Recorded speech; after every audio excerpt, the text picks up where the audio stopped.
Ujú. Eso es la preocupación que trasladaba el presidente del Poder Judicial justamente. Y para ello vamos a conversar con el abogado penalista Roberto Pereira, experto además en derecho a la información, en toda la legislación que concierne a la libertad de expresión también. Vamos a conversar sobre este tema, pero también sobre otro importante, la propuesta, este proyecto de ley que están planteando, y entre ellos el congresista Cordero, hermano además de la congresista María Cordero Jontay, su hermano Luis Cordero, que ahora desde la bancada de Acción Popular está planteando sancionar a los fiscales que filtren información sobre una investigación. Vamos a conversar con Roberto Pereira a ver qué le parece este proyecto de ley. Doctor Pereira, muy buenas noches, bienvenido a Latina Noticias y gracias por estar con nosotros. Buenas noches, doctor Pereira. Muy buenas noches, un gusto estar con ustedes, a sus órdenes. ¿Cuál es su percepción sobre este proyecto de ley planteado por los congresistas Silis López, está Luis Cordero, también para sancionar a los fiscales que filtren información a la prensa? Finalmente la prensa se ve afectada, un medio de comunicación, un periodista se ve afectado al no obtener, no necesariamente que lo hace el fiscal además, sino lo puede hacer cualquier fuente del Ministerio Público. Así es. Lo primero que uno puede concluir al mirar este proyecto desde el punto de vista técnico es que es un proyecto innecesario porque no existe ninguna necesidad de escalar, digamos, a una eventual responsabilidad de tipo penal. Ya están establecidas las responsabilidades por quebrantar el deber de sigilo o de reserva a nivel funcional, disciplinario, por el caso de los fiscales y del personal de los despachos fiscales. Y también se establece la sanción penal para la revelación indebida de identidad de los colaboradores eficaces. Y en segundo lugar, es una norma desafortunada porque tiene una serie de problemas de tipo técnico, una serie de incongruencias, cuestiones absolutamente repetitivas que ya están vigentes en las normas. Entonces, la pregunta que hay que hacerse, bueno, ¿y entonces para qué? ¿Cuál es la finalidad de una norma de este tipo? Y ahí está el peligro, ¿no? Porque yo creo que es una norma que se inscribe en este patrón de comportamiento que han venido mostrando lamentablemente los congresistas de interferir en el sistema de la administración de justicia, aprobando este tipo de normas que debilitan la persecución penal y que favorece ciertamente, favorece a ellos en primer lugar y a los líderes políticos a las agrupaciones a las que pertenecen que están involucrados en investigaciones de tipo penal y emiten este tipo de normas que luego ellos mismos invocan, ¿no?, en su aplicación para evadir o entorpecer la acción de la justicia. Y en este caso, además, yo creo que es un mensaje claro, no solamente a los fiscales, a través de un modelo de responsabilidad objetiva, es decir, no importa quién filtre la información, no importa cuál sea el origen de la filtración, siempre va a ser responsable el fiscal, lo cual es un modelo absurdo de responsabilidad que está vedada, sino que además lo que se pretende es también con esto indirectamente amedrentar a la prensa que utiliza esta información para informar al público acerca de estos contenidos, estas declaraciones que son sin duda de un altísimo interés público. Los periodistas serán llamados sin duda a estas investigaciones para tratar de que revelen su fuente, para corroborar que efectivamente ha sido tal o cual fiscal o cual o tal trabajador de la Fiscalía. Entonces, esto es una situación sumamente peligrosa, es una norma, un proyecto riesgoso, tanto para la actuación de los fiscales como para el ejercicio de la libertad de expresión y la libertad de información de la ciudad. Ahora, ¿y qué significa, doctor Pereira, que lo hagan encima o lo planteen congresistas investigados, ¿no? Porque uno diría, oye, parten de la buena fe de reordenar o de hacer mejor la labor fiscal, aquel que quiera defender, digamos, el celo y la protección que tengan las investigaciones, pero se trata más bien de congresistas que tienen carpetas en fiscalía o que tienen procesos pendientes. Y también, si antes hemos visto antecedentes de este intento de responsabilizar a los fiscales por las filtraciones a la prensa, claramente están chocando con el trabajo del fiscal, pero también con el procedimiento periodístico de la fuente anónima, ¿no?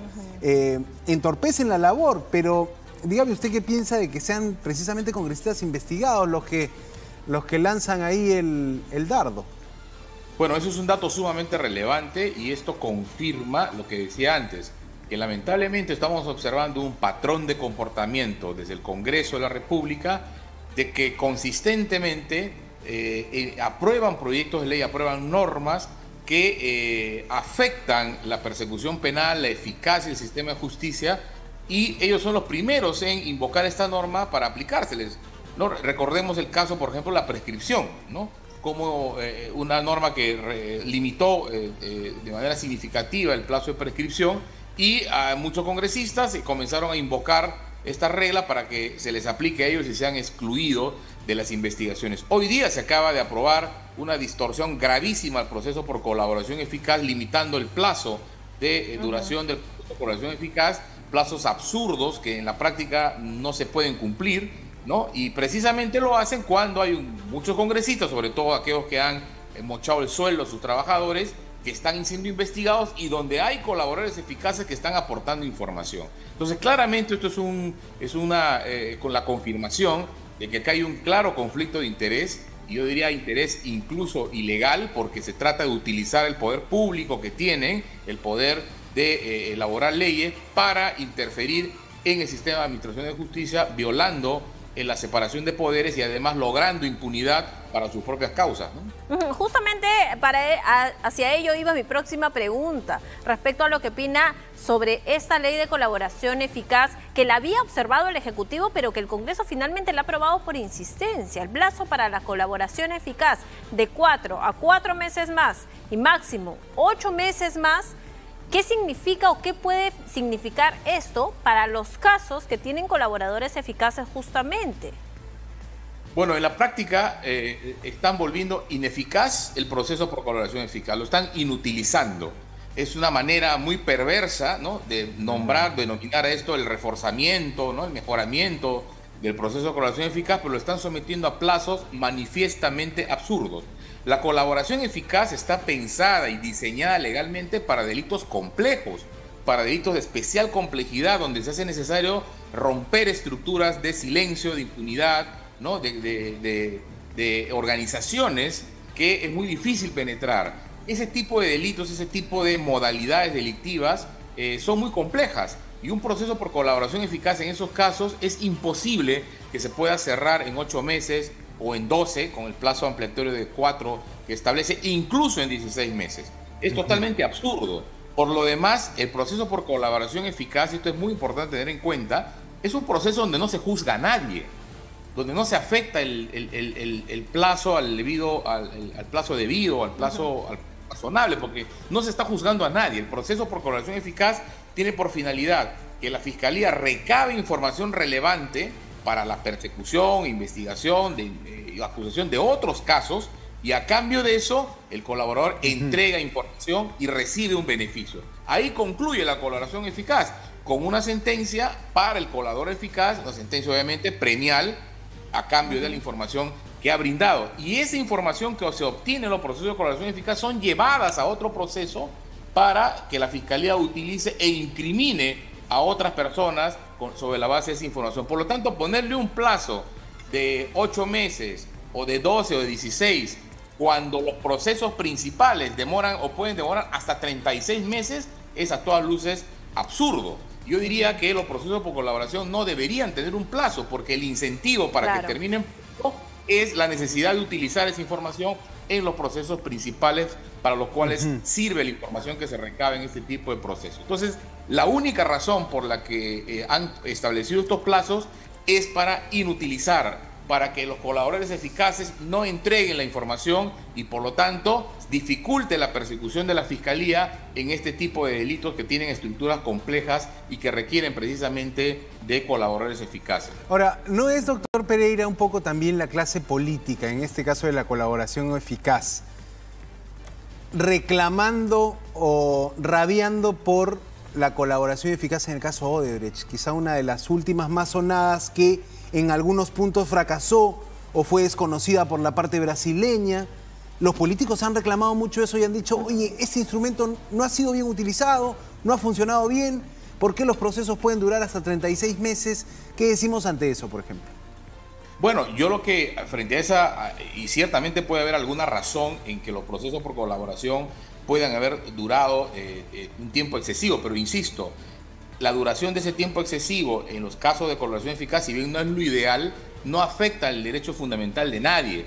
El que se podría quejar es el colaborador, al que lo mantienen en un proceso por colaboración durante mucho tiempo. Pero acá, curiosamente, los que se quejan son los acusados, ¿no? Aquellos a los que esa información va a afectar eventualmente. Pero tratándose de mejorar el proceso por colaboración, por ejemplo, yo dotaría de recursos a la Fiscalía. Pericias, personal, capacitar gente para que se haga cargo del proceso de corroboración, que es, digamos, la fase más compleja de los procesos por colaboración eficaz, mejorar la legislación para que el levantamiento de secretos de comunicaciones, por ejemplo, la reserva tributaria o bursátil se haga más rápido, es decir, articular mejor y dotar de mayores recursos tecnológicos y humanos a la Fiscalía. Yo creo que de esa manera se reforzaría los procesos por colaboración eficaz y los procesos en general. Pero ponerle un plazo de 8 meses, de 12 o de 16 meses a un proceso por colaboración, lo único que logra eso es que la información que un colaborador esté en capacidad de brindar, no la brinde. ¿Quién se beneficia con eso? Aquel que se podría haber perjudicado con esa información. ¿Quiénes son? Bueno, las personas que están siendo investigadas por crímenes complejos, entre ellos, por ejemplo, corrupción gubernamental, corrupción de los políticos, que son precisamente los que aprueban este tipo de normas manifiestamente insensatas, ¿no? Ahora, si bien las leyes no son retroactivas, en este momento, ya cuando entró en vigencia, ¿qué casos específicamente podría afectar esta ley, por ejemplo? Bueno, la norma tiene una regla de aplicación inmediata. La norma se aplica de manera inmediata desde mañana, claro, al día y siguiente se va a aplicar a todos los procesos por colaboración eficaz que están en curso, ¿no? Sin embargo, lo que dice la norma es que así haya transcurrido un año, ¿no? Esta norma entra en vigencia y a partir de su vigencia se contarán esos plazos excesivamente cortos que se están introduciendo en la legislación.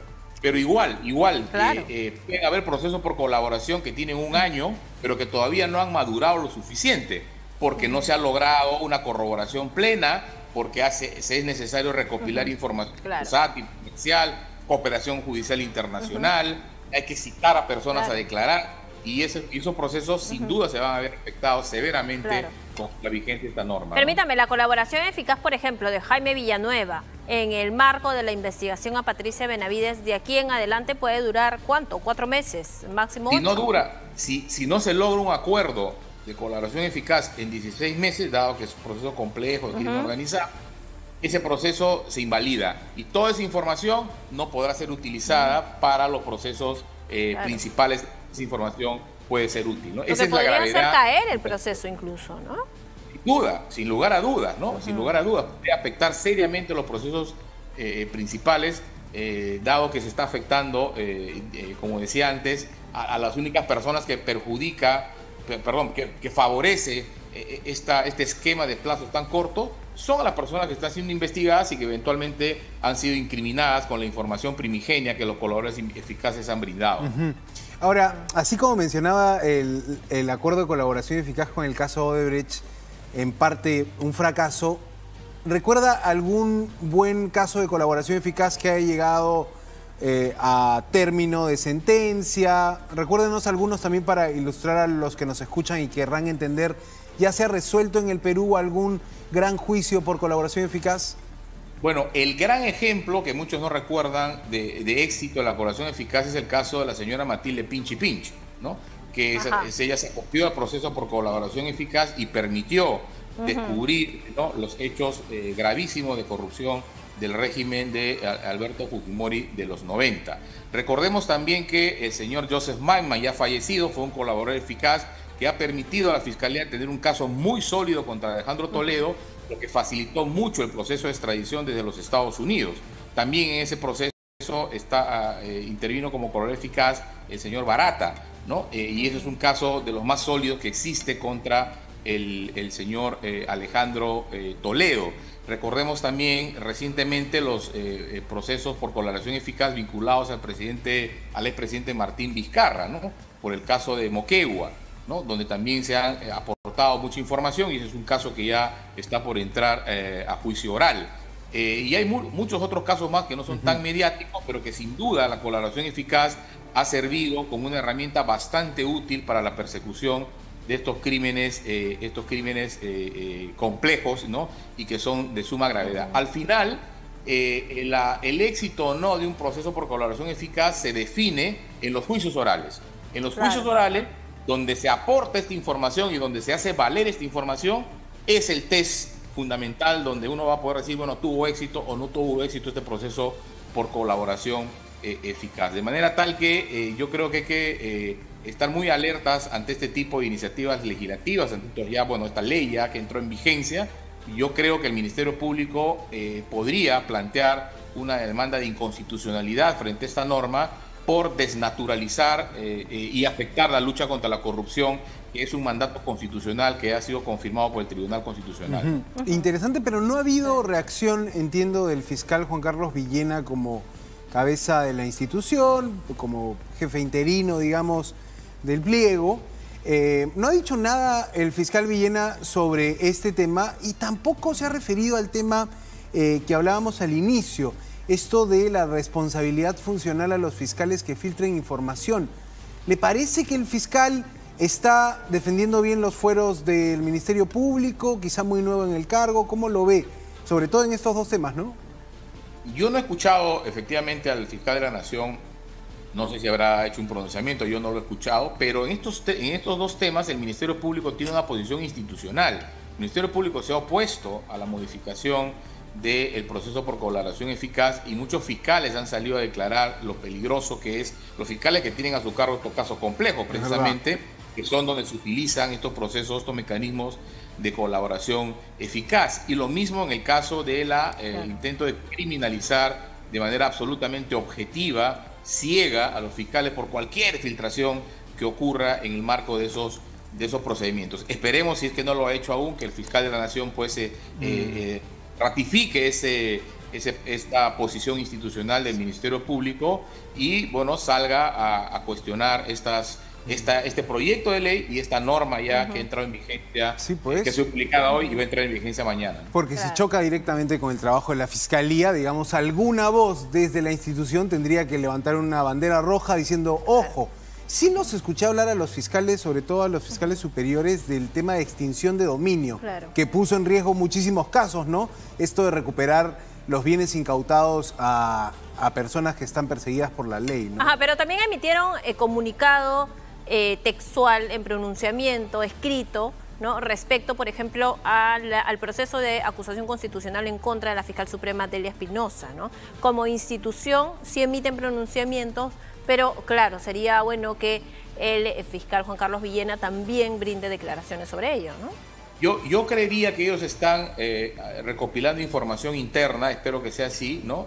Para emitir un pronunciamiento, porque acá de lo que se trata, yo creo que sí, sería muy importante que el Ministerio Público nos diera cuenta de qué casos están en riesgo, cuántos casos son, qué tipo de casos, ¿no? Para poder tener valorar la magnitud del impacto negativo que esta ley aprobada va a tener en la persecución del delito. Yo creo que se están dando ese trabajo de acopiar información de los subsistemas fiscales para emitir un pronunciamiento en la línea que les acabo de decir, es decir, dando cuenta de lo negativo que es, el impacto negativo que va a tener esta norma, ¿no? Claro, sobre todo porque si no hablan y esta discusión queda, digamos, entre la academia, los especialistas, pero los principales afectados, que son los fiscales, no dicen nada, el Congreso también queda en una posición de, puedo hacer lo que quiera, puedo hacer lo que quiera, a mí nadie me contradice nada ni me dice nada.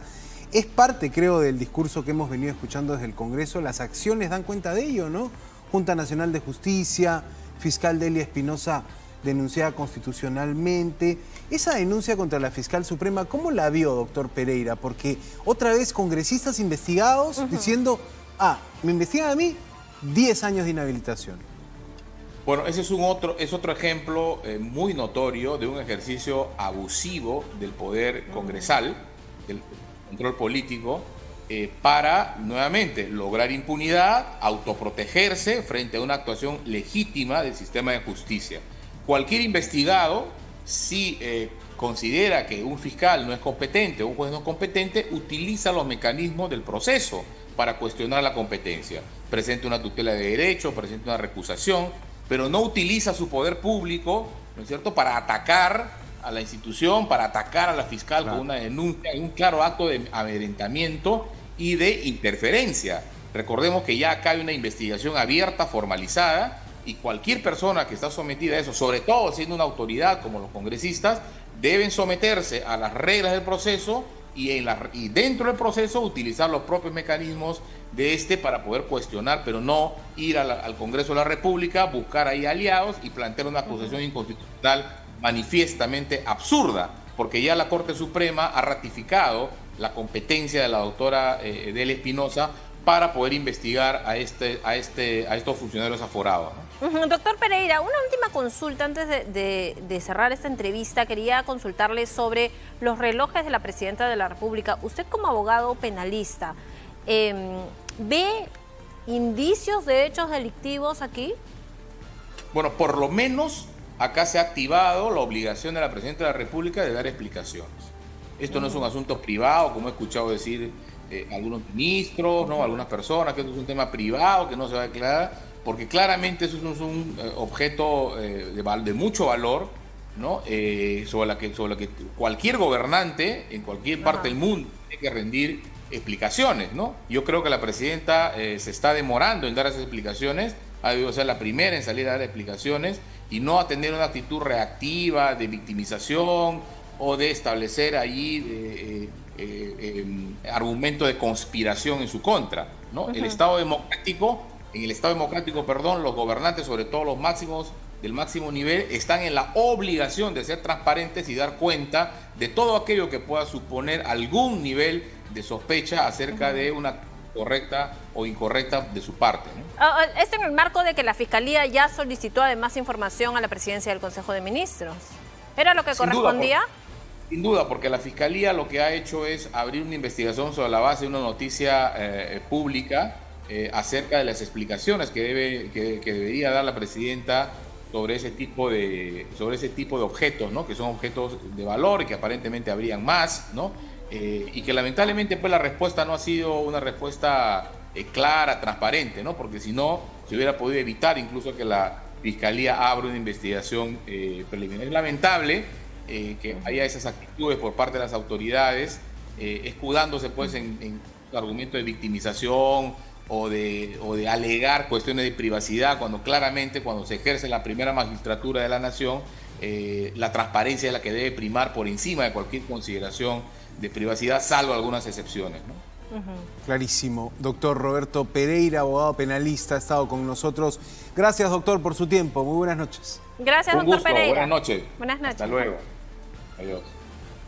Bueno, ahí estaba un poco una percepción desde el lado legal de estos cambios en el Parlamento, de estos temas que preocupan, por supuesto, el tema de hacer responsables a los fiscales porque se filtre un nombre, un dato, que salga esa norma del Congreso, lo de la colaboración eficaz, acortar los tiempos de la colaboración eficaz. Y finalmente la investigación a la Presidenta de la República, ¿no? La obligación de dar una explicación. Es que creo que la Presidenta se compra líos de bastantes tipos, ¿no? Por lo menos uno penal, que ya está en curso, pero también hay un tema público ahí, ético, si quieres, de tener ese decoro, esa sensibilidad, de poder dar una explicación, que considere también el momento que vive el país, ¿no? La fuerte sospecha de corrupción bajo la que están todos los políticos, ¿no? O sea, solo hay que ver, digamos, cómo hemos vivido los últimos años con el corazón así en la garganta de lo que le iba a pasar políticamente al país,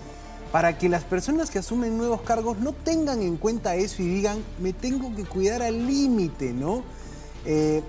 Claramente la Presidenta allí, su primera forma de reaccionar no ha generado por lo menos el consenso de que resolvió el tema, y creo que está pendiente esa explicación. Ha generado más dudas, más bien, creo, esa respuesta de que mientras es un se va artículo investigando de antaño, se complejiza todo. Claro. Por supuesto que la línea fiscal dará resultado en algún tiempo y veremos la verdad, pero ¿por qué no cortar esto por lo sano y explicarle al país de una vez qué pasó, ¿no? O sea, creo que la Presidenta, con cada momento que pasa, esto termina afectando su imagen, termina afectando su reputación y sobre todo esta idea que probablemente un buen grupo, no creo que muchos en el país tengan, de que no era una persona corrupta. Eso es por lo menos el discurso.